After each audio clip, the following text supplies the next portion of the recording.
Hi, I'm Brian Swoboda from Blue Cat Productions, and for today I'd like to talk a little bit about Central Africa. Now there are two countries there that are often confused with one another. We have the Democratic Republic of the Congo, formerly called Belgian Congo, Congo Kinshasa, and Zaire. And it's from this Congo that we usually get a lot of the great dioptase, diopside, malachite, and keralites, just to name a few, that we cover in the What's Hot programs. But there's a second country in Central Africa that's also referred to as the Congo, but it's different from the Democratic Republic of the Congo. This second Congo is called the Republic of the Congo, no democratic in its name. And it was also known as Brazaville, and before that it was known as being part of French Equatorial Africa. So it's this Republic of the Congo, Brazaville, that I want to focus on today. Now, Brazaville is primarily known for minerals from two major localities, Mimetite and Reneville, and these are on either side of the geological area called the Niari Basin. However, there are a lot of other localities in this Niari Basin that have not been explored to their full potential. So for the past few years, Tomek Praszkier and his team from Spirifer Minerals, based out of Warsaw, Poland, have been exploring this very area. We first started seeing some of their exciting new pieces coming from the Republic of Congo at the 2020 Tucson show. On November 9th of 2020, Tomek released a lengthy page on his SpiriferMinerals.com website that provided people with an in-depth travelogue of his team's efforts in the Republic of the Congo. Included in this travelogue were some incredible images of new specimens of dioptase, planchite, wolfenite, cerussite, blue hemimorphites, and vasaliites.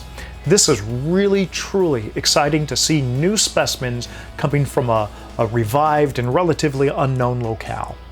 Now, we thought it might be interesting for the mineral collecting community if we conducted an in-depth interview with Tomek to listen to his stories and ask a few questions. What's Hot in Tucson co-host Peter Megaw volunteered to conduct this interview because, well, quite frankly, Peter's forgotten more about geology than I'll ever know. And I thought it'd be interesting for Peter and Tomek to talk a little bit about the geology of the area and why these specimens might have formed. So I'm happy to present you with this Zoom interview between Peter Megaw and Tomek Praszkier, filmed on November 5th, as they talk about these new finds from the Republic of the Congo.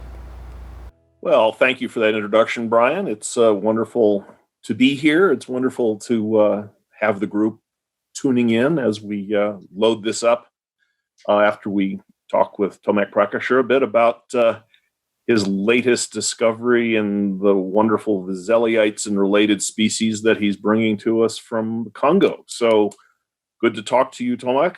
Hope everything is going as well and could be expected under COVID-19 circumstances. I'm sure Asha is suffering, working excessively hard in the hospital as she does, but hope that's not affecting the two of you too much. Yeah, we are fine. All the trips are blocked, so we are sitting in Poland for the last few months, but all good as it can be during the weird COVID times. Mm-hmm. So you at least get to work your way through COVID times with this wonderful new find of vasaliites. I'm a geologist, so I love localities and I love the suite of things that I've seen some of your presentations on, but I'm very interested in learning a little bit more on the geologic context of where they're coming from and what the mining relationships are in terms of the geology and where the specimens are coming from. Sure. I think it's interesting to show the Republic of the Congo in general as a place which is really not well known for the collectors. And most of the people mix this up with Democratic Republic of Congo. Both names are almost identical. Just one is democratic, other one not in the name. So even looking for in Google something about Republic of the Congo, you mostly find Democratic Republic of the Congo. Very confusing. So maybe let's start to say a few words about this country, and then we move to the recent finds, because beside of vasaliites, there are also some other things which are maybe not as exciting, but they are quite common on the market now, so we can say a few words about these locations and finds. I will switch my screen so you can see the desktop of my computer, and this way we can launch the article which is on my website about the Congo.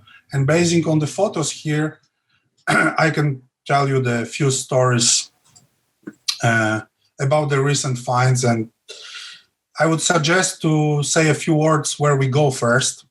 This is the Africa, and the green is Republic of the Congo. And the next big country to it, it's Democratic Republic of Congo. Very frequently, the specimens from Republic of the Congo are mislabeled as Democratic Republic of the Congo because, first of all, the Democratic Congo, which to use the easier name is used as Kinshasa Congo because of the capital, and other Congo where we'll be mostly visiting is known as Brazaville Congo because of the capital Brazaville. So maybe let's use these names to have less confusion. So Kinshasa Congo, it's much bigger, got much more deposits, and it's known for a long time for beautiful malachites, but also all the cobalt mineralization, and there is a big market for gems and minerals.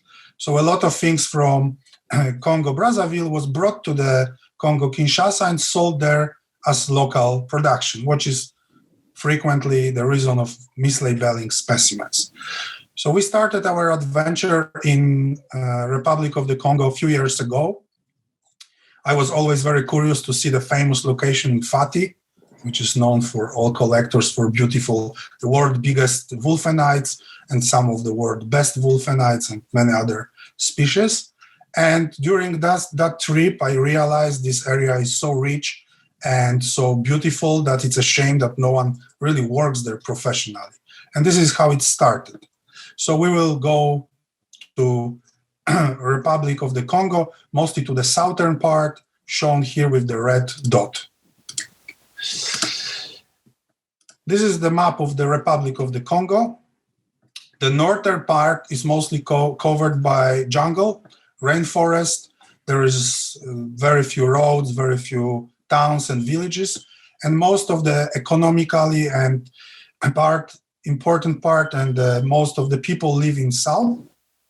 Here is the capital, Brazzaville, and on the coast there is a Pointe Noire. This is the most important economical town in Congo, the big port with access to all oil deposits which are located on the shelf of Congo. We will be mostly around in the Buenza and Pool departments, here marked in the red circle. This is the area where all the known occurrences are. So the Congo is typical bureaucratic African country with a lot of nonsense time you lose in the offices. For example, when we go there, we have to register. We need some temporary permission to stay, to leave. I've got plenty of papers like that. Every trip we have to ask for the same permits. We already got 10 copies. And it's a country where it's really difficult to buy some decent equipment. Most of the things are really low quality, handmade, and it's not very developed. So after a few trips, we understood to have some good equipment, we have to bring it from Poland. And this is one of our trips when we have to have several suitcases full of the saws. Just to give you the idea, this saw is big. The disc is 30 centimeters, only the disc. So we used to travel there one way, bringing the equipment, and other way to bring the specimens with us. Now we've got full set of stuff there. Of course, in local shops on the street market, you can buy some less important stuff. We always buy a lot of things. Most of the chisels, for example, they are good like for one day, then they fall apart. But you cannot bring everything by flight. The roads are surprisingly good in the country. The main road going from the capital, from Brazzaville to the Pointe Noire, to the big town on the coast, looks like that. It's empty, no cars, looks like freeway, really great. But the cars are in really not so good shape. You can see, for example, this car we used, the windshield is completely crushed. And we've got every car we got from small, medium to big, all of them just got some problems. Every time you have to repair it. Doesn't matter if it's Toyota Land Rover or small car, you can be sure there will be some problems in the field. But traveling is quite easy. Country is very beautiful, very colorful. There are very nice people there. Even it's an area where last war was not so long time ago. It's really peaceful, and we never got problems with local people, beside of partisans, but this we can talk a few words later. You can see some very weird things there, like this guy with scooter with plenty of stickers about Muammar Gaddafi. I have no idea why he was in Congo. The bike, he got 4 stickers with Gaddafi with Kalashnikovs around. And the only problem we got are the partisans. This is the blurred photo by night when we have to drink some vodka with them to make a better relationships. The partisans, after the last war, they got some agreement with government that they officially deposited their guns. What you can see, it's not really true. And they got an official control on one of the states, on the Pool state. And this is the area where majority of the locations are. The Vaselliites are in Buenza department. This is outside of their control, but other places are under the control of some militias, some partisans, which are basically very nice people. We've got a few small problems with them, but as soon as you pay them something, they leave you alone and you do what you want. Animals, to be honest, we didn't see too much animals because in the field where we spent time, there was not so many of them. The only interesting animals we see in the hotels, like these beautiful spiders. And the area where we work, it's really nice. It's beautiful landscapes, hills, mountains. This is the photo how we cook in the field. Of course, we eat the local food with the miners. We drink the local drinks. This is the Ngok beer, the most common, the most popular beer in Congo. So this is how the life there looks like. And maybe now I will tell you a few words about general geology, and then we'll move to the more detailed places.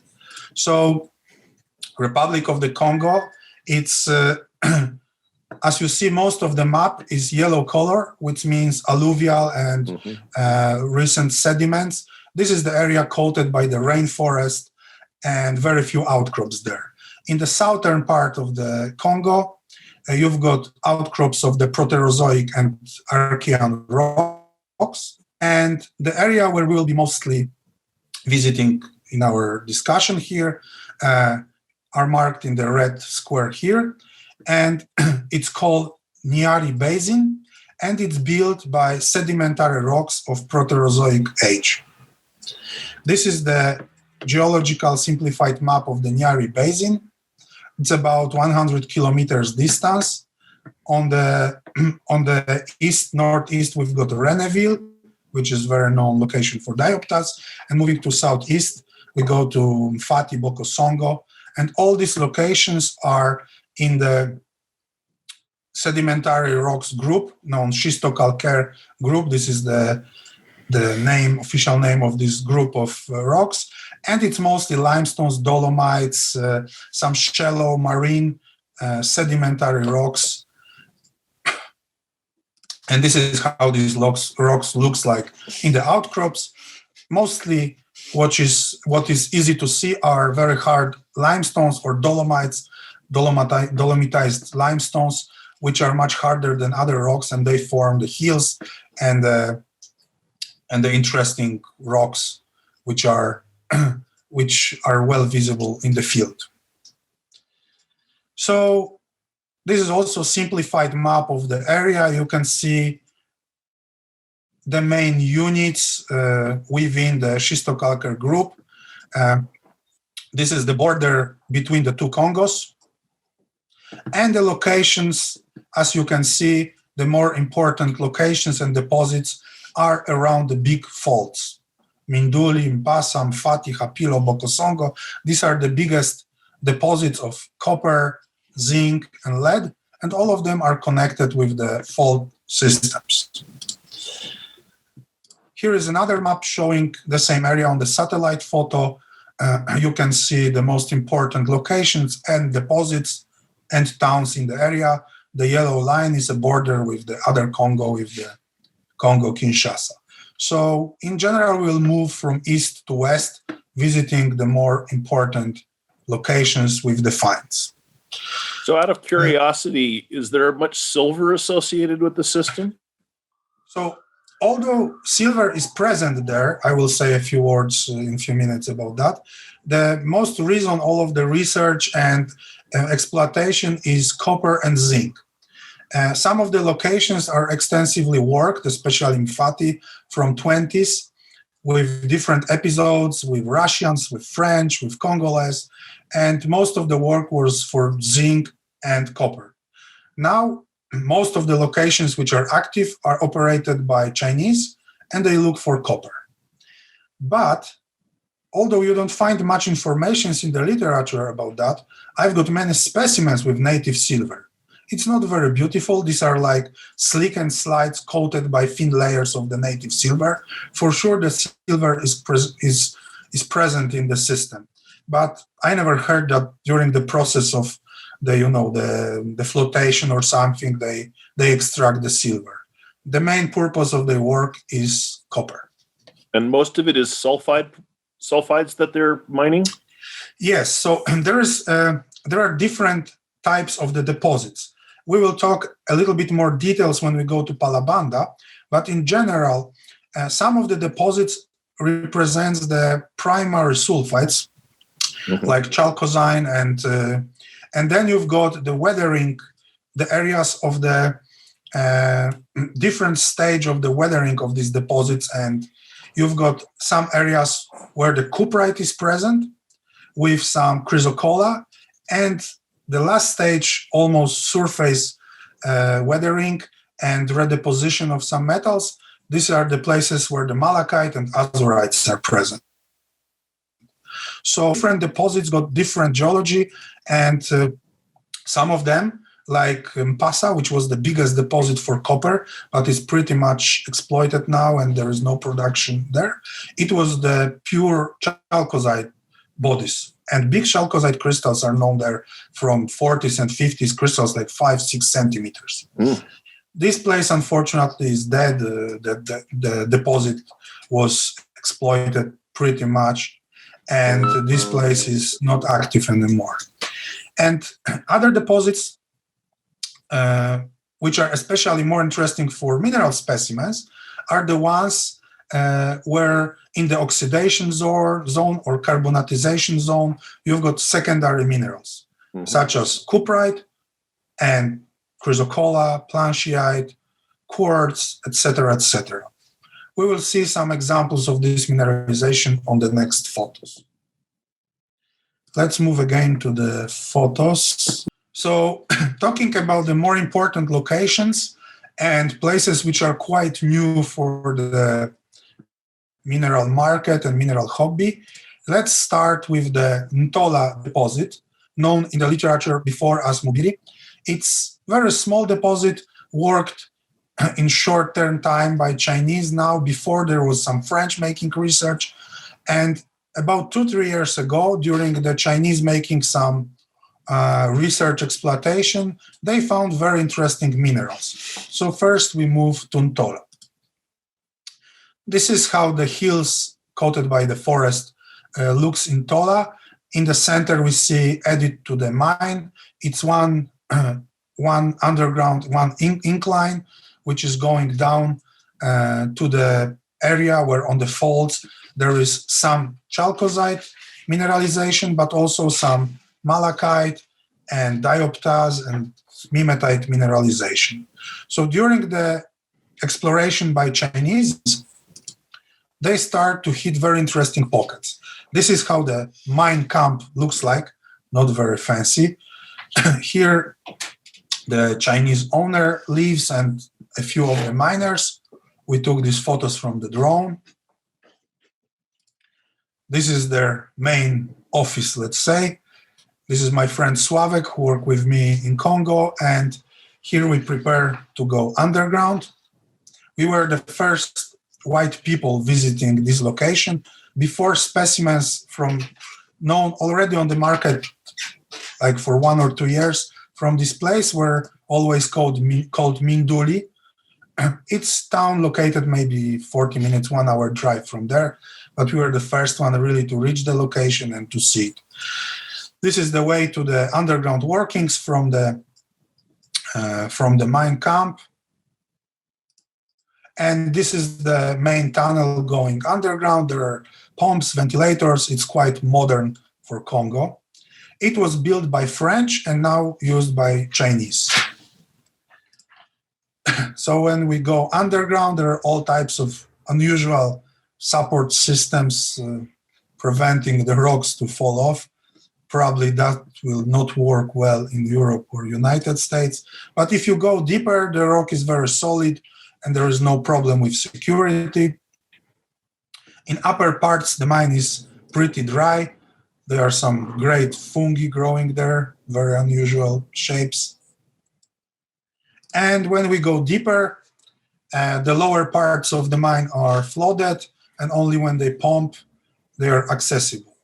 When we visited the mine, it was already on the standby, and it's still on standby. The Chinese, I think last 2 years, they didn't make any work there, so only miners going there illegally from time to time, they got some specimens. And in this place, you see the small ladder, which is leading to the small pocket, which was in the ceiling. Here on the right corner of the photo, you see a lot of diopters. It's a little bit blurred, but I think you can see the green.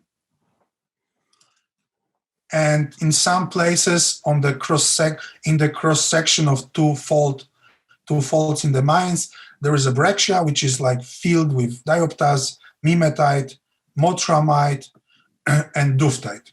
There is a lot of diopters there.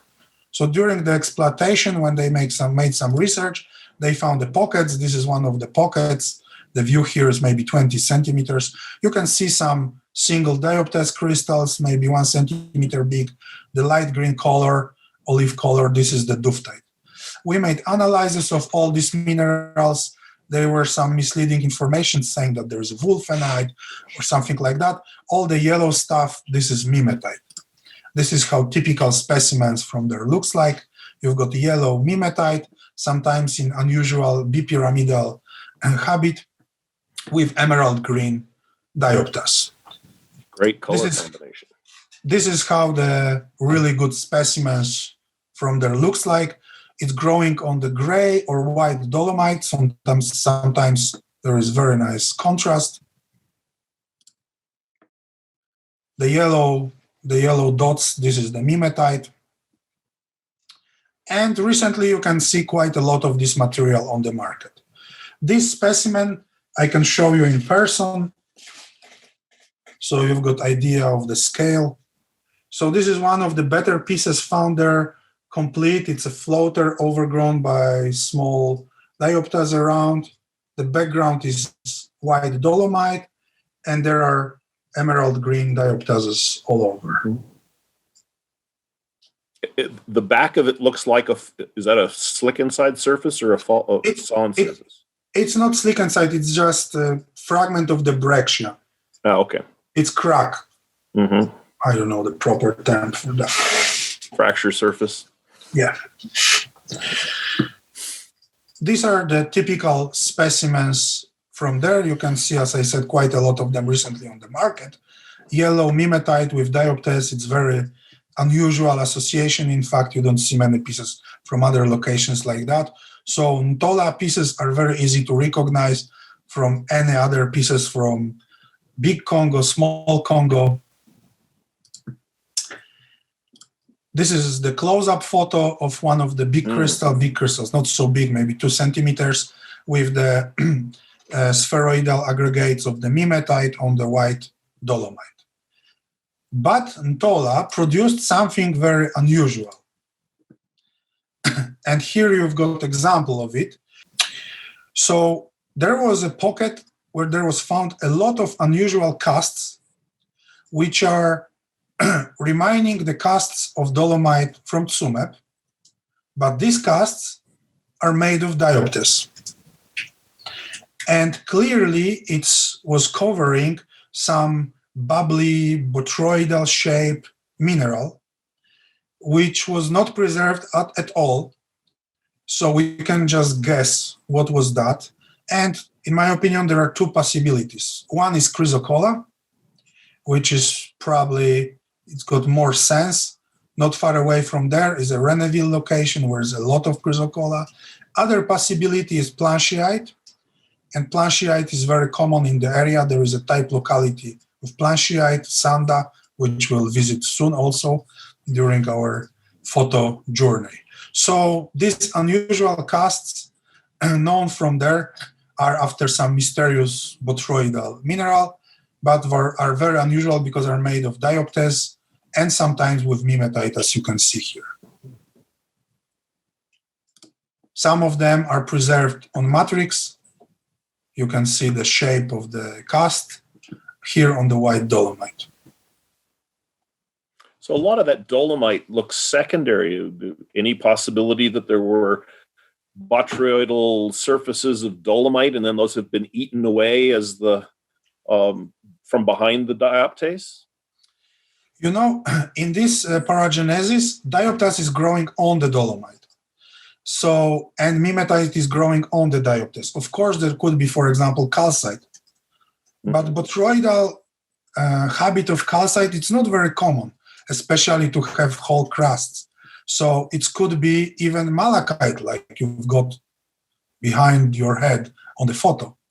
It could be several species. It's really impossible to say for sure which one was there because as far we didn't find any remains preserved there to make any analysis. But for sure, this is very distinctive for the location. I don't think any other place on the planet produced the dioptase casts. At least I never seen something like that. So moving further, we were visiting here in Tola. The Mpasa mine is located south of it on the border with Congo-Kinshasa. This is the place where I told you the chalcozite was occurring. This place, unfortunately, now is dead. But we'll move to the Kimbedi area, which is very interesting for the mineral specimens. It was never worked really for ore because the deposits there are very small, but beautiful specimens are coming from this area. So we will be visiting south of Kimbedi, area of the Sanda, previously known in the literature as Pimbi. Here are beautiful hills, which we'll visit now. So this is next to Kimbedi. There are outcrops of the Precambrian age limestones, as you can see. And here on the back, these hills are known as Sanda. You can see the road. We'll follow this road later. And there are some very interesting outcrops there. So here next to Kimbedi, you can see in these limestones, there's a lot of dioptase veins. The dioptase is filling the cracks in the limestones and form their small pockets. Some of these pockets got karstic origin. Some places, some areas of the limestones near to the faults are dissolved. There are some empty spaces which were filled by secondary minerals, such as dioptase or quartz or wulfenite. And this is the drone photo of the area, which we'll visit now. You can see in the middle, there's very small our car there. And all these hills are plenty of small or bigger veins, which are located on small faults or joint system. And these small veins are source of some beautiful specimens. Some of the veins are built predominantly by some carbonates, and some of them are really very, very silicified, that some of these rocks you can call like jasper, especially in the area in the center where the car is located. We call it Lower Sanda. There is one vein where we worked when literally the rock is changed to the jasper, and in this jasper we've got pockets with beautiful crystals. This is the drone photo of what's called Upper Sanda. You can see some superficial workings made by Lebanese making research for copper, but the deposit here was so small that they left it. But this place produced some beautiful specimens. And during their research, they excavated the old tunnel. This is the entrance to the edit made by French in 60s, making research there for one of the bigger veins in the area. The tunnel is very well preserved. The rock is very, very solid, very silicified. Even on this photo, you can see a lot of green. All this green is dioptase. Every crack is filled with microcrystalline dioptase. So during our visits, we explore all this type of small, bigger locations. We try to narrow places to the most interesting in terms of specimens, and either we contract local groups to work for us or we work ourselves. For example, in Sanda area, we work ourselves and we got some groups working for us. Here you can see some small joint with the calcite, small calcite vein with polaris planchite and dioptase. In fact, Sanda, this location, is type locality of planchite. It was described there in 20s. Here is another interesting place where you've got white calcite and the central part of the mineralization is completely filled by dioptase. And here is the main vein, which was researched during the research made by French. You can see its whole central part of the photo. And all the blue you see here is planchite. And in these areas where the planchite is present, the central part is built by solid cuprite. Unfortunately, there is no cuprite crystals, but the cuprite masses you can see here on the photo, the central gray thing is cuprite. Around the green is dioptase and blue is planchite. The colors there are really amazing. It's just incredible when you are underground there. It's so colorful. Unfortunately, this tunnel do not produce too much specimens. Here is one of the small pockets with quartz and dioptase. What's very characteristic for Sanda is a presence of quartz. Most of other locations in Congo got dioptase associated with carbonates. Here, quartz is very common. These are workings next to the tunnel in some small veins on the surface. These are the local guys. In fact, this guy is one from the partisans group working for us, and he's looking for dioptase specimens. As you can see, they do not use very sophisticated equipment, but they are very strong. They destroy a lot of specimens, but a lot of them survive. And this is how the rock looks like there. It's really very rich in dioptase and planchite. This is what we call the lower Sanda, which was seen before on the drone photo. This is also a drone photo. These are our diggings made by our crew. This is the area where the very silicified limestones and dolomites are present. This vein is going in the middle here, cutting this hill and another hill, and cutting the road. So when we worked there, we destroyed the road a little bit, but later we brought back to the previous stage the landscape there. So as you can see, my friend Mariusz is working on the big boulder. These are the very silicified limestones. Sometimes if you can call it jasper. And in these boulders, you can find very, very fresh, beautiful mineralization. There will be some photos there. Here is Sławek with our local crew. We are removing the overburden to reach the solid rock. And when you go to the solid rock, it's really difficult to break it, even with the big hammers. It's so silicified. So we drill and we use the system of feather and wedge to split the rock. And when we got some specimens, we've got a saw, because the rock is so hard and the crystals are very easy. You know, when you start to smash with the hammer, they start to fly around. So we've got a saw, diamond saw, and we cut the better pieces, we ship them to Poland and we trim them there here. So working there is really pleasure. We've got beautiful landscapes, beautiful minerals, although it's very dusty. Here are examples of some of the pockets in these silicified limestones. Here you can see this is quite unusual. This pocket is maybe 30 centimeters big. This is the quartz perimorphs after Hemimorphite. With the blue, it's planchite, and the yellow is wulfenite. What's very typical for Sanda, in every pocket you find is something different. You will see the photos on one block. You've got 5 pockets, every pocket is different. The pockets are usually very small, like this one, 5 centimeters big. You've got dioptase, quartz, and some wulfenite here, for example. This is one of the better pockets found there. The photo is maybe not so great, but here you can see like half a meter pocket of dioptase. What's very typical for Sanda, the minerals are very fresh. The dioptase there is gem quality. Some of them are completely transparent, growing on quartz, and quartz got some inclusions of the blue planchite. Here is one of the specimens extracted there from this pocket. This is the other pocket. You see completely different style of mineralization. You've got quartz, wulfenite growing on quartz, and then again quartz. So a lot of silica as for this type of mineralization.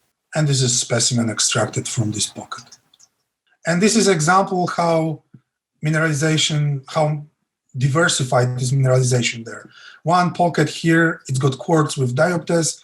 Here it's planchite. 10 centimeters farther, you will find the wulfenite.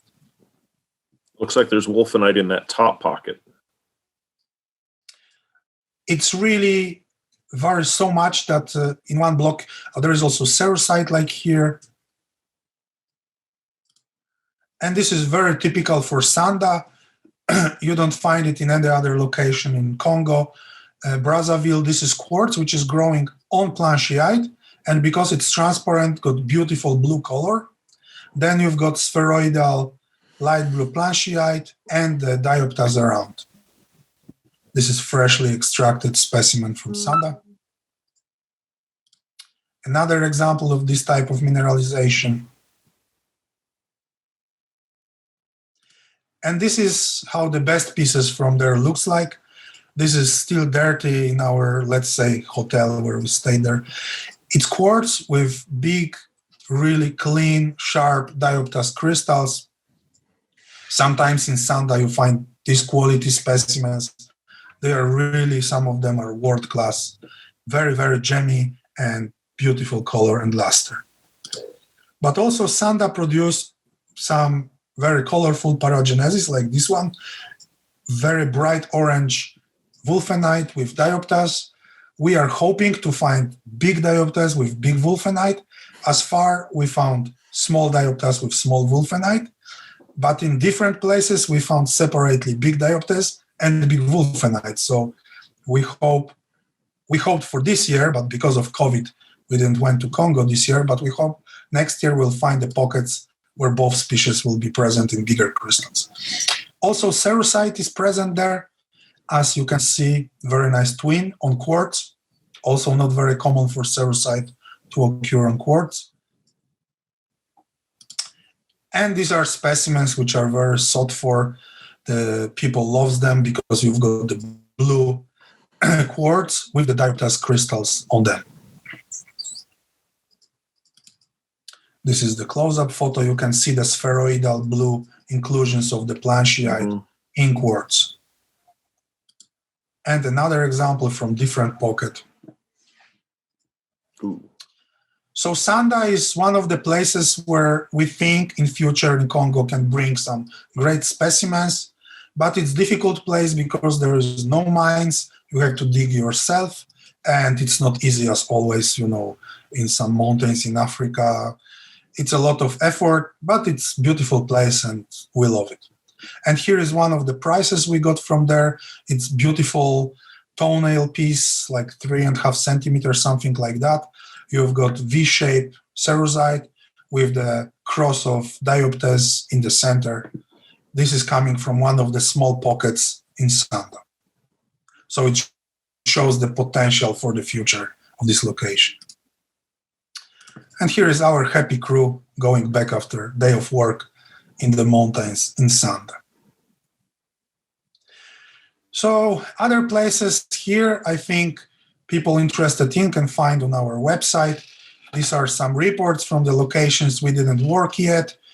We plan to work. We made some preliminary research. Let's move to Mfati. Mfati is located here on western part, which is probably the most known location in Republic of the Congo. The most collectors known, the specimens from there, pieces from there are in the many museums collected in 60s, 70s, and 80s. Mfati is quite big deposit. Whole hill you can see on this drone photo, this rigid hill is a Mfati deposit. You can see remains of the industrial mining activity. There was a flotation plant, leftovers of it are here in the center, and the levels and the transportation levels. The whole deposit was mined on surface by some trenches, by some underground workings. It was really extensively mined by Russians and then by French. Nowadays, not active. It was primarily the zinc deposit, and probably it's not economically interested to work there. But some local people living in the Mfati village, they go there and dig on the surface. This is how this hill, Mfati hill, looks like when you walk there. This is the view from the Mfati hill on the Mfati village. Just behind of these mountains, there is a border with Congo-Kinshasa. So this is the local crew with one of the workings there. This is the place you can easily find a lot of specimens on the surface. It's nothing great. It's nothing, really like major specimens, of course. But if you love collecting yourself, this place is great. There is plenty of small mimetites, wulfenites, cerusites, just whole range of species you can easily collect yourself. The most of the mineralization, like everyone in the area, is connected with karstic pockets filled by later mineralization, mostly by chalcosite here, but also by a lot of hemimorphite, cerusite, also anglesite, wulfenite. There is a whole spectrum of minerals occurring there. And here are one of the old workings where the beautiful red wulfenites were found a few years ago. It was a big find made by local miners who worked for Thomas Laurent and Brice Gobin at the time. Christophe Gobin, not Brice Gobin. And there was really several spectacular specimens found there. This is the area where these red wulfenites were found. Red, really deep red color, sharp, bipyramidal shaped crystals reaching 3-4 centimeters. Usually the pockets in Mfati, they contain a lot of cerusite. Here you can see photo of the twin cerusite there. Cerusite usually is smoky in color. This is one of the local miners. To be honest, it's not the most beautiful cerusite on the planet. It's not so lustrous. It's rounded, naturally etched. Some of the crystals are very, very rounded in shape. But some really big crystals can be found there. I've got one crystal which is 9 kilo, really huge. As you can see, they've got this melted look, typical for etched crystals with some sparkles of the yellow mimetite.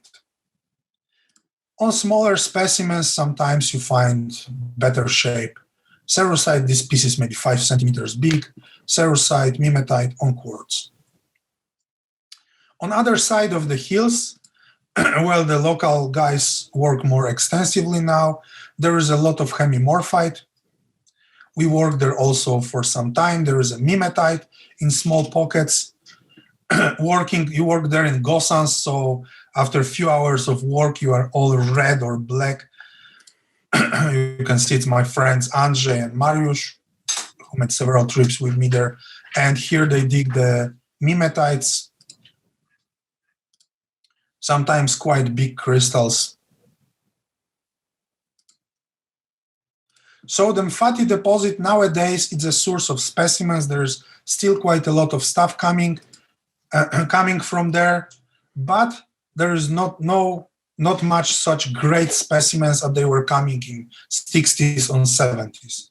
In 60s, there were collected some crystals of wolfenite, which were reaching 2 kilo of weight and 10 centimeters on edge.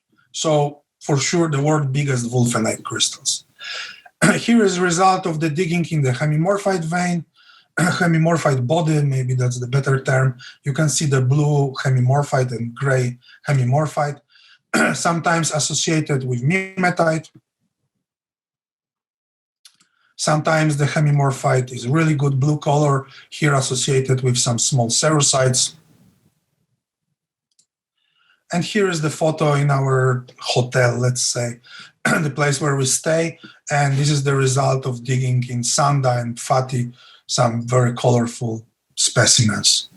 And this is how Hemimorphites, real blue Hemimorphites, looks like. These ones are from Fati. I show them in contrast to the ones which we'll see from Palabanda.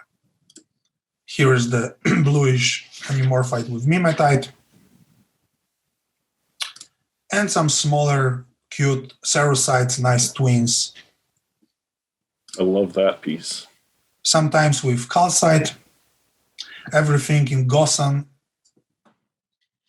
And also during our diggings and activity there, we found probably the best smithsonite ever found there. One pocket contained this kind of botryoidal-shaped smithsonites coated by quartz.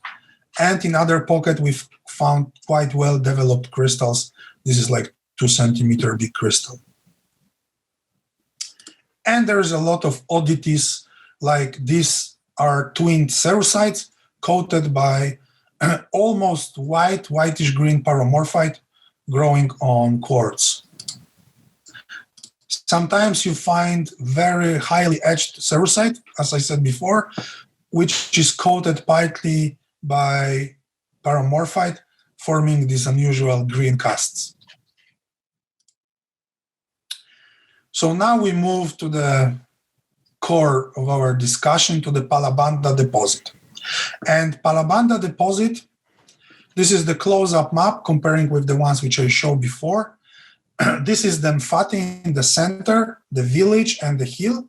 And Palabanda deposit is located just northeast from there, about maybe 5-7 kilometers from Fati village. It was known and researched two deposits there, Palabanda and Yanga Kobwenza. It was researched extensively in 60s by French. There was a lot of research, maps, drillings, diggings, but these are the two, this is satellite photo, how it looks like now. Palabanda more southwest and Yanga Kobwenza northeast.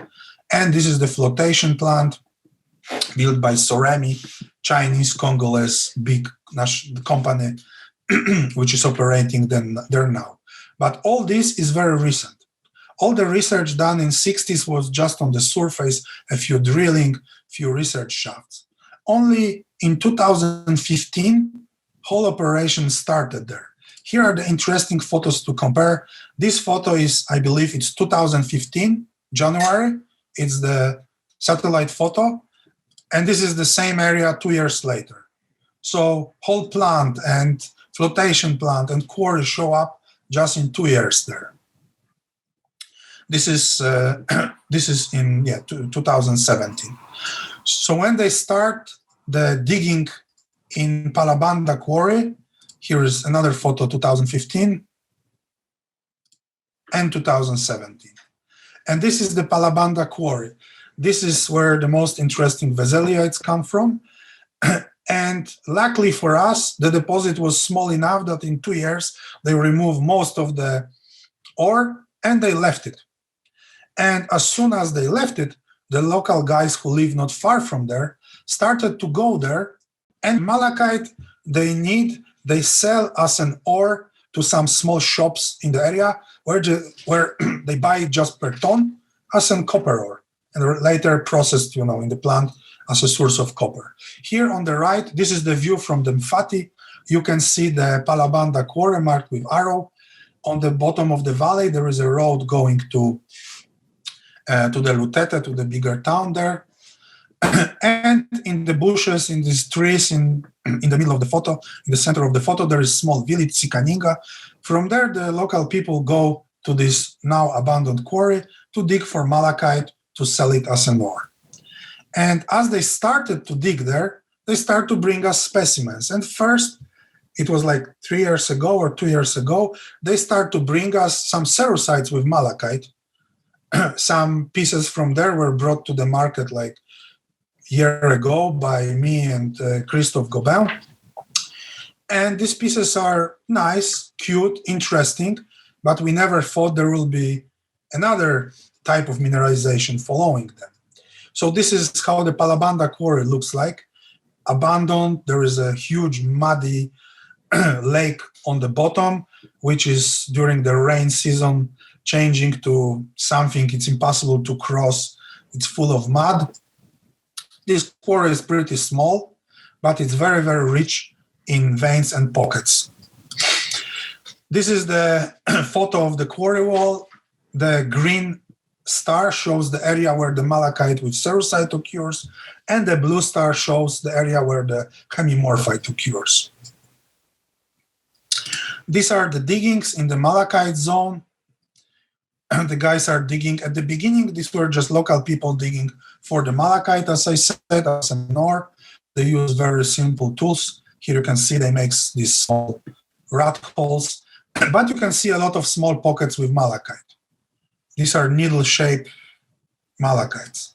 And here is the crew organized by us digging in the area rich in hemimorphite. So we follow the veins, we try to understand better the geology there, and soon we started to reach the pockets with hemimorphite. So here we can talk a little bit about geology of this deposit. This is the typical deposit for the area where the dolomites, in that case, were infiltrated by waters going through the faults and joint, dissolving the fragments of the sedimentary rocks, leaving just residual breccias on the bottom of them, on the karstic cavities. So you can imagine the water, chemically aggressive water, infiltrating the dolomites, dissolving the carbonates, and all the silicified fragments rich in clay minerals, they just fall down and fill these the voids, forming the breccia. In the later stage, the secondary minerals, such as hemimorphite, malachite, cerusite, veseliite, etc., started to fill these empty spaces. This way, you got these breccia fragments coated from all sides. In that case, on these photos, you can see by hemimorphite. Hemimorphite form this kind of crusts. Colors sometimes are really striking blue. There is no big crystals, but the color is very rich. And the green mineral here, it's not malachite, as you can think. It's zinc olibetonite, quite a rare species. And this is the fragment of the breccia, which shows very well. You've got the fragment of the rock, which are, let's say, glued together. With the deep blue, it's veseliite. The dark green is zinc olibetonite. And the bright blue is hemimorphite. So it's very unusual, to see so much veseliite in the outcrop anywhere on the planet, I think.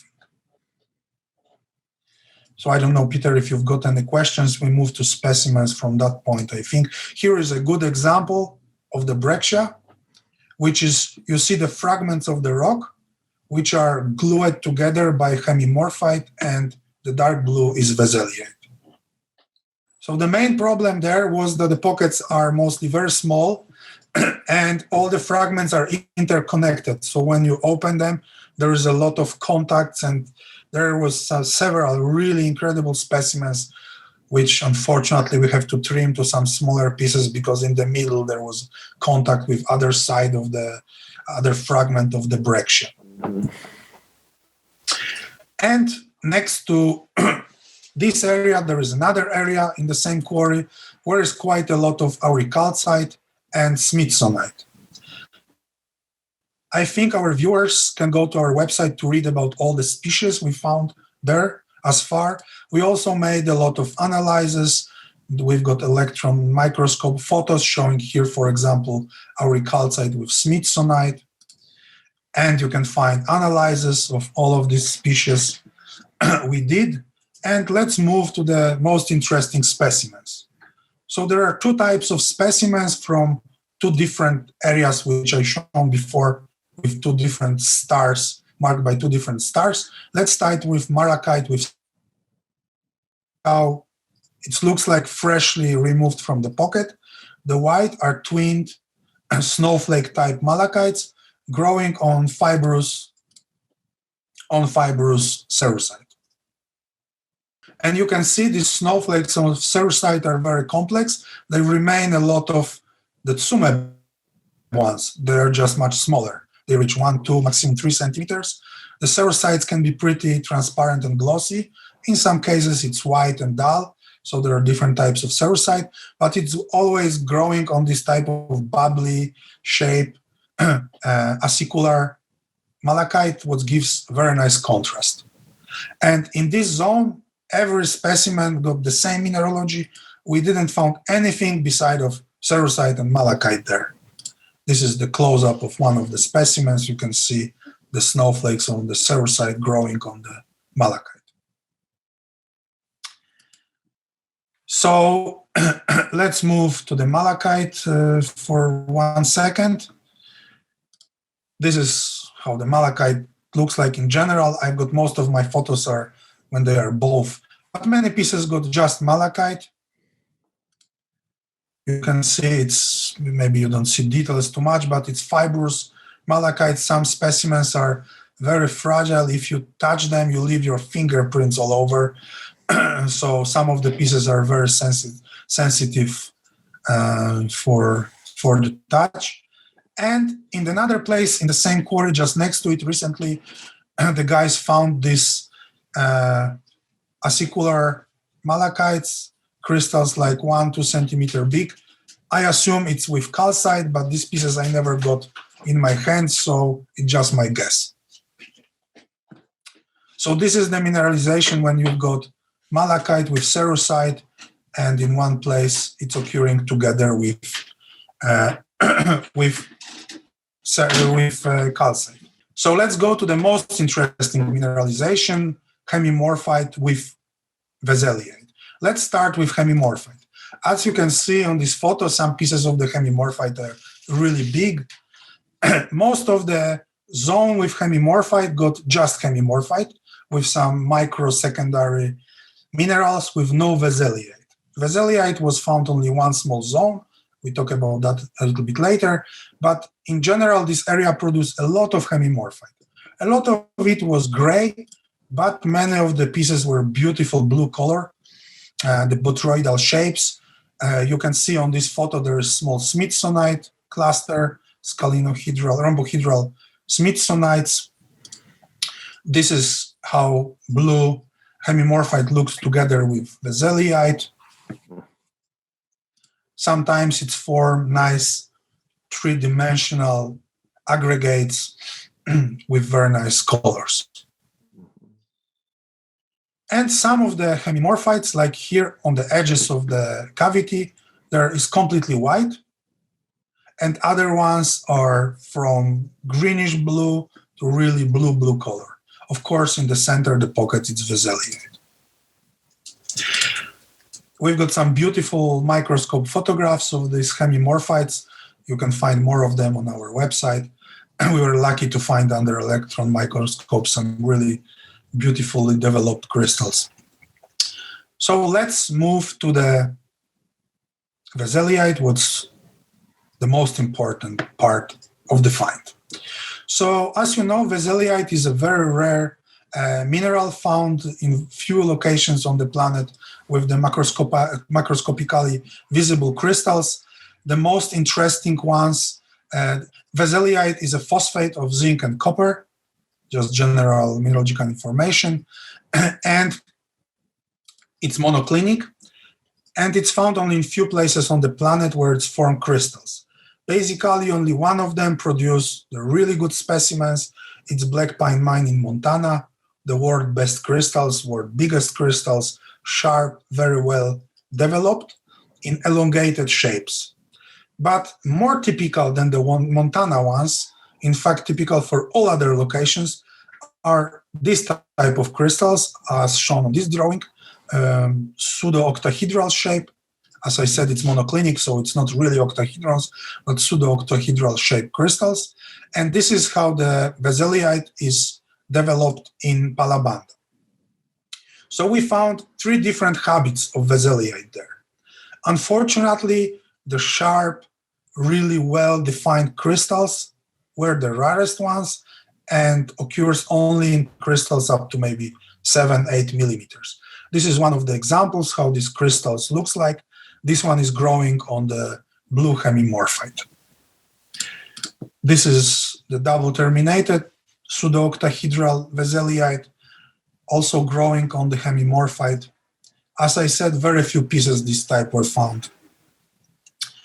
This piece is 7.5 centimeter with well-developed, sharp, clean Vaselites in the center. But most, and this is probably the best piece of this type found in whole our operation. The central crystal here is 1.2, 1.3 centimeters, so not so small, growing on Hemimorphite. This is the best piece with the well-developed crystals. The much more common were more complex aggregates of parallelly growing Vaselite crystals like here. This group is 1.5 centimeter big, growing on Hemimorphite too. So you can see they reach bigger size, but the shape is a little bit more complex. This is another specimen with this more complex, but still you can see the pseudo-octahedral shape crystals. This aggregate is 2 centimeters big, so it's a really decent shape. Here, the greenish blue, it's Hemimorphite, and on the right side, you see the blue dust on the Hemimorphite, on the Vaselite. This is another very, very rare phosphate. It's Kipushite. The Kipushite described from Kipushi in another Congo, in Kinshasa, Congo, was quite common in Palabanda. And here we go slowly to the third. This is still the complex aggregates of the pseudo-octahedral crystals of Vaselite, but we move slowly to the third habit, which is skeletal habit. So to all this complex growth, to all these aggregates, we add skeletal growth. And this way, we get the most common form of the crystals from Palabanda. The biggest ones, they can reach even over 2 centimeters. This type of aggregates, if they are thin, as on the lower part of the photo, you see they are completely transparent. If you look under a microscope, you see through them. If they go bigger, they are more dark blue, almost black color. This is close-up photo of one of the specimens. These crystals are not so small, maybe 1 to 1 centimeter big, and they are skeletal parallel growth on the Hemimorphite, and as you can see, you see through them. They are very flat, maybe 1 millimeter thick, but quite big. This is another example of this skeletal growth. This piece is 8 centimeters big. So what's very unusual for this deposit comparing with other Vaselite occurrences, it's very rich in Vaselite. The biggest Vaselite specimens on the world, not in terms of the crystals, but like volume of the specimens, really rarely are bigger than 5 centimeters. In Palabanda, we've got specimens up to 30 centimeters packed with Vaselite. I will show you some photos and videos such pieces later. This is another example of these complex crystals of Vaselite. This piece, if I well remember, is around 8 centimeters. And here we move slowly to the major pieces which we found there. This is a photo of one of the really important specimens from the find. So you can understand what color? How big they are and how rich they are. Mm-hmm. So all as what you see dark blue, these are the Vaselite crystals, and lighter blue color is Hemimorphite. So there's probably more Vaselite on that particular specimen than most of the other world Vaselite occurrences put together. I think so. We've got some places in some small veins where we've got like veins of Vaselite, which is 2 centimeters thick, just vein of Vaselite, massive Vaselite up to 2 centimeters. Is it cuttable? You can make cabochons. It's not transparent, but you can cut everything, so I assume you can cut it too. Cut a ham sandwich. Here is another specimen. This one got much better developed crystals, more three-dimensional. Fragment of the brachia. The vivid blue is Hemimorphite. And the sparkly crystal pseudo-octahedral shape are Vaselites. And the last piece, I will show the video. We will also see the photos of it in a few moments. This is one of the major pieces we found. You can see all this part is Hemimorphite, the lower part of the piece, and there is a ridge where you can see crystals of Vaselite aggregates up to 1.6 to 1.7 centimeter big, just on the edge of this specimen.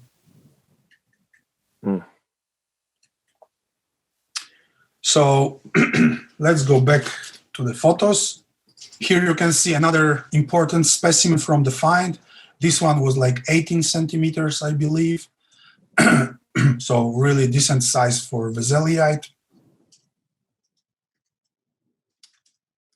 And some of them got incredible contrast. You've got an area rich in Vaselite next to the place where there was no Vaselite, just striking blue Hemimorphite. This is how, under microscope, electron microscope, the perfect Vaselite crystals looks like. As you can see, even on so small crystals, there are already signs of the skeletal growth. You can see these uneven surfaces, the steps, and this is what in later stages of growth, when the crystals get bigger, developed to the skeletal growth. The small rosettes you can see on the surface of the crystals, it's kipushite, the other phosphate, which I told you about. So talking about associated minerals, on these specimens, you find 2 other phosphates, both very rare. One of them, more rare than the other 2, it's this photo maybe not very clean, but you can see in the center there is like really deep green color. It's in person, it reminds a little bit Smithsonite, green Smithsonite, or really intense green color. Here you can see the blue is Hemimorphite growing on the deep green zinc-olibetanite. Zinc-olibetanite is zinc-rich member of the libetanite. And this is probably the best one we got. Small spheroidal aggregates. They are maybe 2 millimeters big, growing directly on the dolomite. Beautiful color, unfortunately, very small. This is how zinc-olibetanite looks like, surrounded by Hemimorphite crystals under electron microscope. Some of these photos looks like modern art, in my opinion. These are also under electron microscope zinc-olibetanite crystals. And the other rare phosphate, which we already mentioned, is kipushite. let's see a few photos of kipushite. So here is a specimen where you can see the dolomite matrix. The vivid blue is Hemimorphite, dark blue Vaselite, and on this part of the specimen, the lower central part, you see the crystals of Vaselite, but they are coated by sugary light blue color kipushite. So some specimens are really rich in kipushite. It's growing as a last stage of mineralization, so it's covering all other species present. Here you can see the close-up. This is maybe 3-4 centimeters field of view. You see big, these are like 1.5 centimeter big Vaselites, partly coated by sugary blue kipushite. And this is how the rosettes of kipushite looks like under electron microscope. Unfortunately, the crystals are very small, but in some specimens, they are in really big amount. So this is what we found. This is what we found as far in Congo, very briefly, in short way. And we hope next years will bring much more material. It's a remarkable find. You've spent enough time looking at all of this. What do you think the genesis of all of this is? Is this tropical weathering? Is this weathering of sulfides that's moving all the things around? So there are two hypotheses about the origin of all these deposits. The older one from 70s, 60s was saying about the lateritic weathering and lateritic tropical origin of all this mineralization. But new research, new data, there are some important research work made in 90s and 2000s in the area. They suggest and they interpret that as much more classic model. You've got the primary deposits of chalcozite. You've got the primary sulfides, which were changing to the oxides, to the carbonates, to the phosphates, with the hydrothermal fluids migrating through the faults, through the joint systems. And in the field, you really see that all this mineralization is connected with the fault systems. All the big deposits are on the fault systems. In some deposits, you see these primary sulfides like Mbasa or Hapilo. These are the big masses of the primary sulfides. And then you got all other stages of weathering from cuprite to chrysocolla, planchite, quartz, all stages. So I'm much more convinced in the modern research and to how they interpret that as classic model. Okay, so it's clearly epigenetic sulfide mineralization affecting the carbonates. Is there a theory as to whether it's a low temperature Mississippi Valley type environment? It's more of a higher temperature carbonate replacement environment? I didn't find any research about that. Congo is not the place where so much scientific work is done. Mostly it's done by some teams not coming from Congo, from other countries. Mm-hmm. Some researchers from South Africa mostly did some research there. So I believe these primary deposits are connected with some intrusive rocks which are present more to the southeast. But there is no clear origin of these deposits. That's actually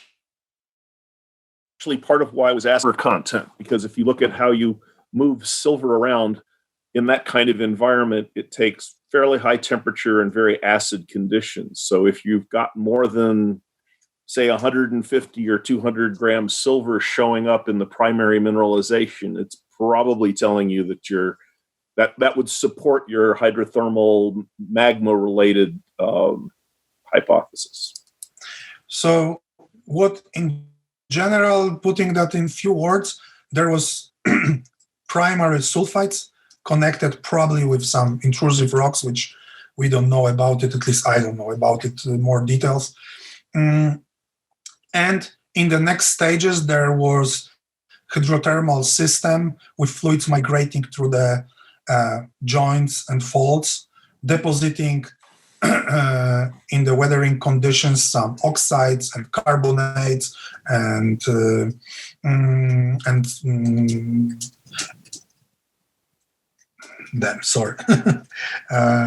how it's called? Phosphates, silicates. Silicates. Sorry, once again. Lots of probably very acid conditions to move that much silica around. So we got the hydrothermal system, which was responsible for distributing all these metals from the original primary sulfides, migrating along the fault system and joint system.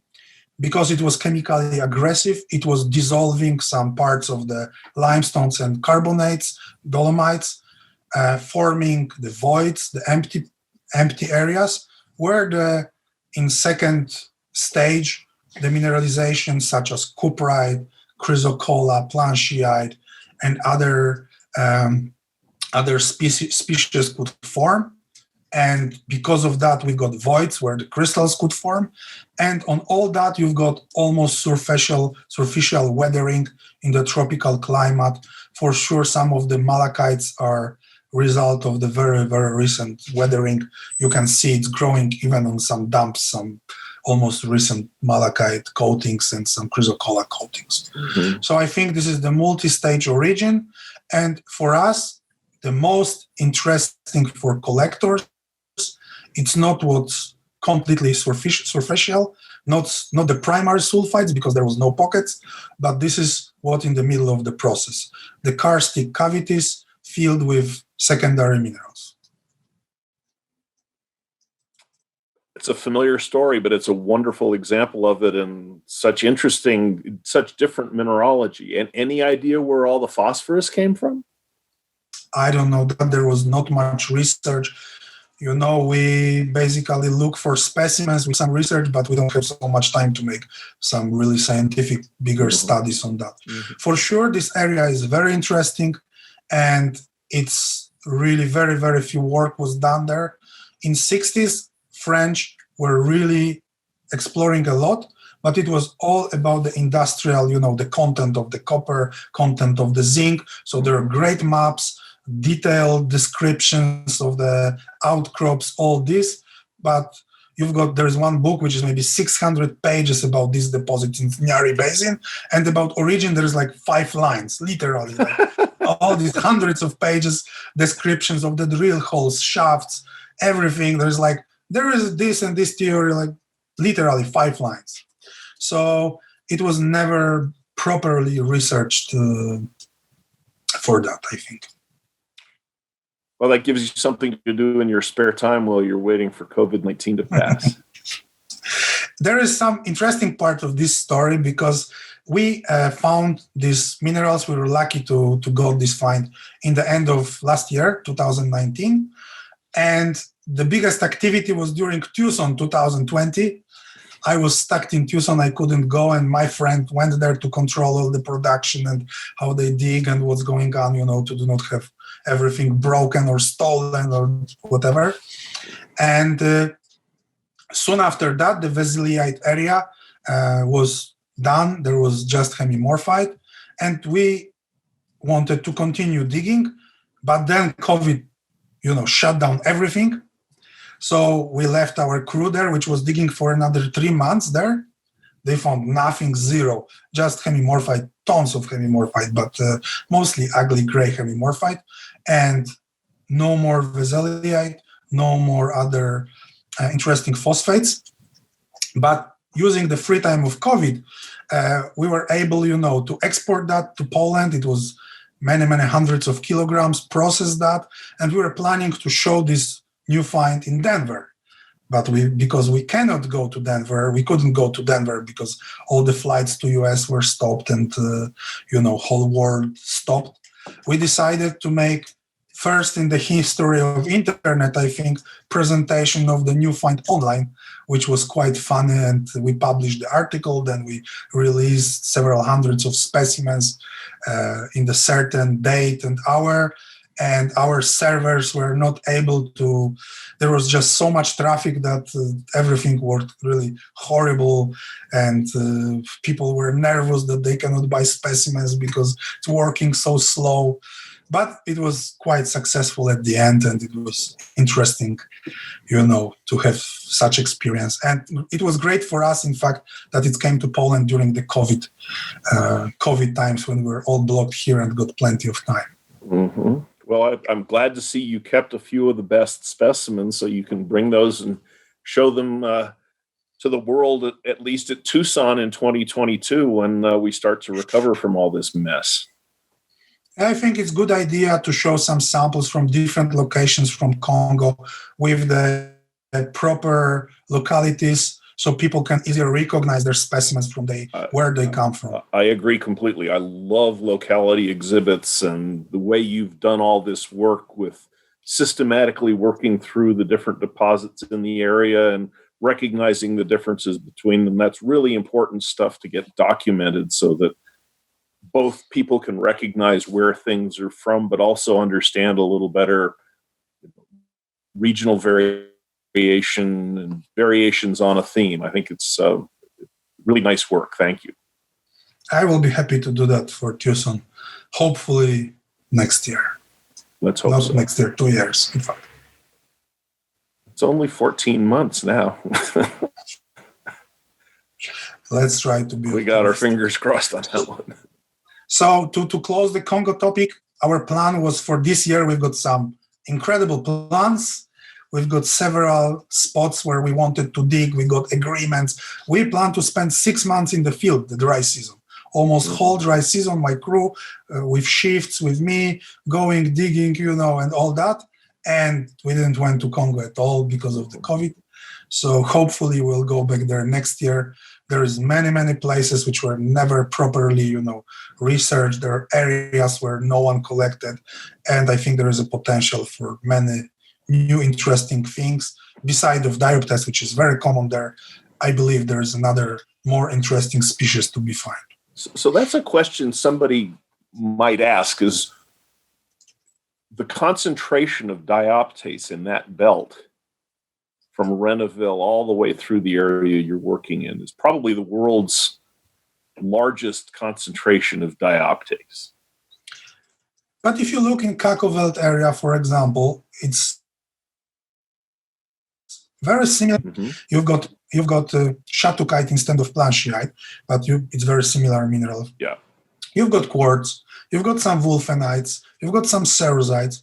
It's very, very similar paragenesis, I believe, Kakovelt. But also if you go to the Congo-Kinshasa, you've got these locations with dioptase, which also looks so similar to some of the Congo-Brazaville pieces. It's really impossible to distinguish them. Many, many pieces from Reneville especially are exported to Kinshasa and sold as pieces from Congo-Kinshasa. And really, when you got two pieces in your hands, even I spent there some years working on that, you cannot recognize them. It's just so similar. So I think this is type of mineralization which is rich in dioptase. What's specific for Congo, this area is just big. It's for 150 kilometers. You've got tens of locations and almost everywhere is dioptase. Well, that's my point, is that it's not that you don't see paragenesis in similar environments around the world where you see that same paragenesis. It's just the sheer volume of what you have in that part of the world. Yes, it's a big area, but there's just an awful lot of dioptase in a relatively concentrated part of the Earth's crust, and we just don't see anything like that anywhere else.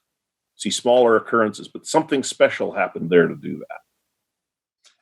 I agree for sure. I never seen so much dioptase in one place. I can tell you that first time when we went there, first time I was there with my wife Asha to make some research, and we went first time to Mfati, other places to see possibilities of the working in the future. And I was so excited. Oh, nice dioptase, nice dioptase. Like, wow, so great. And now it's like, oh, dioptase again. Okay. It's like, let's look for something different. Well, and you found it. This is why we concentrate in some places where I believe we can find great paragenesis, like pieces like wulfenite with dioptase or cerussite with dioptase, or some phosphates or some other minerals I cannot say now. There are some things under the progress which we work on. So I believe we can find something more than just dioptase there, which is beautiful, of course. People love it. It's a wonderful color. It's hard to argue with all of those blues and greens that you've got there. It's and the contrast between the greens and the blues and the individual specimens, that's the kind of stuff that really gets people's attention. Keep digging, keep having fun, plenty of luck, and hope that all of your people down there are doing well, that the COVID hasn't deeply affected the communities down there. Those people look like their life is, let's just say their life is harder than the lives that many of the rest of us are fortunate enough to lead. So the last thing they need is the misery of a disease imposed on them on top of everything else. Yeah, this is interesting, they took COVID very seriously. The whole country was closed, the roads were closed, there was no flights for several months, but even to move between the towns, this is typical African bureaucracy story, I can tell you. So because they care so much about the health, I don't want to get people sick, they stop all the travels between the towns, unless you pay $35 and you got a permit. Then you can travel where you want. How many times did you have to pay $35? Just once. Just once. Oh. You buy it per car. So, of course, okay. All my crew got this stuff in their cars and they could travel where they want. Oh, I thought you'd had to pay $35 between every town. Oh, this you pay, but for some different reason and some different people. Okay. These are the realities in such countries, especially in the area controlled by partisans. This is right. This is what they do for their living. That's their form of taxation. Mm-hmm. Well, thank you so much, Tomek. It's been a delight to learn more about these, see these wonderful minerals, and be able to anticipate that when you can, you'll be bringing out more. So it's exciting. Thank you very much for sharing so much of your time with the community. We really appreciate it. For sure, we'll try. We'll go back as soon as we can travel safely. And thank you for interviewing me. And hopefully see you at some shows in reality with the specimens in our hands.